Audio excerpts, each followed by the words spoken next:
তো বন্ধুরা, আপনারা দেখছেন ট্র্যাক্টরওয়ালা ইউটিউব চ্যানেল।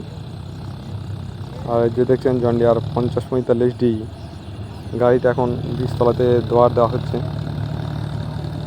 এই দেখুন সামনের অ্যাক্সেলটা আর সামনের চাকাগুলো, এত লেওয়ালা জমি মানে ধান কাটা মেশিনেও চার্জ দিতে পারে না। সামনের চাকাটা অ্যাক্সেলটা দেখুন, আর সামনের চাকাগুলো দেখুন জলের কত তলায়,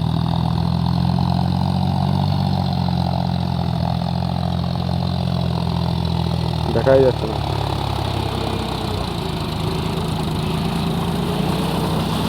অ্যাক্সেলটা এত জলের তলায় চলে যাচ্ছে, গাড়িতে সমস্যা তো আপসি হবেই।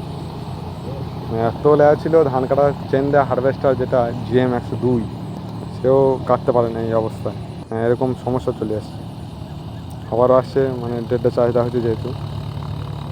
দেখো পরিষ্কার বুঝতে হবে, সামনে চাকাগুলো দেখো দেখাই যাবে না। একটু আগে আসার পর সামনে চাকাগুলো দেখাই যাবে না, জলের পুরো তলায় চলে যাবে। এবার দেখো কী হবে অবস্থা, এই দেখো অবস্থা,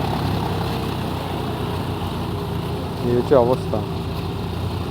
তো লেভেলের জমি মানে দেখা যায় না। আর নতুন একটা জিনিস আপনারা দেখবেন, মই দেওয়ার একটা টেকনিক, যেহেতু এই জমিটা প্রচুর লেয়ার আছে সাইডগুলো, সেহেতু মই দেওয়ার একটা টেকনিক দেখে নাও। মানে সাইডগুলো আগে এক পাল্লা মই দেওয়া হয়ে গেছে, আবার একবার দিচ্ছে মইটা, এত লেয়াও গাড়ি দম লেগে যাচ্ছে।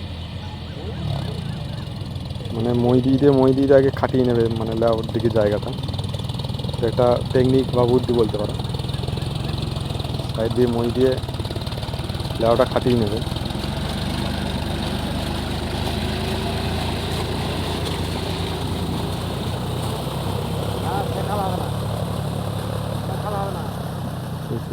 তো একদম সমান করার একটা টেকনিক বলতে পারো। যেমন ঘুরিয়ে দেওয়া হচ্ছে,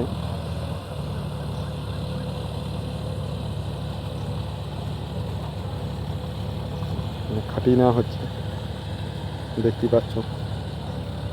আর গাড়িটার ওই সামনের চাকাগুলো যে 8-8 আছে, ওগুলোকে চেঞ্জ করে বড় লাগানো হবে, যে সেই সম্বন্ধে ভিডিও আসবে, যে গাড়িটা সাকসেসফুল হচ্ছে কিনা, কি সমস্যা হচ্ছে, কি কোনো রকম অসুবিধা হচ্ছে কিনা,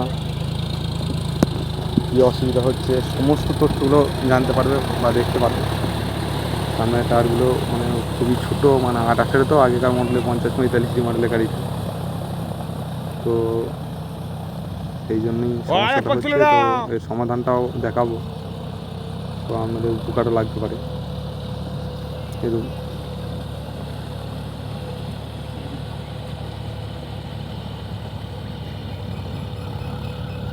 এরকম মই দিয়ে মানে খাটিয়ে নেওয়া হচ্ছে আর কি।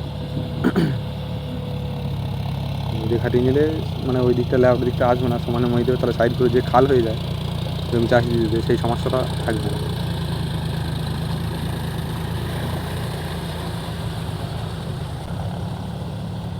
এবার সমান করে মইতে দেওয়া হচ্ছে বরাবর। দেখতে হবে, পরবর্তী অনেক ভিডিও আসবে, সেই ভিডিওগুলো দেখলেই বুঝতে পারবেন। এবার গাড়ির সম্বন্ধীয় কোনো সমস্যা বা কোনো প্রশ্ন থাকলে আমরা ডেসক্রিপশন বক্সে নাম্বার আছে, ফোন করে নিতে পারেন, অবশ্যই সদ উত্তর পেয়ে যাবেন।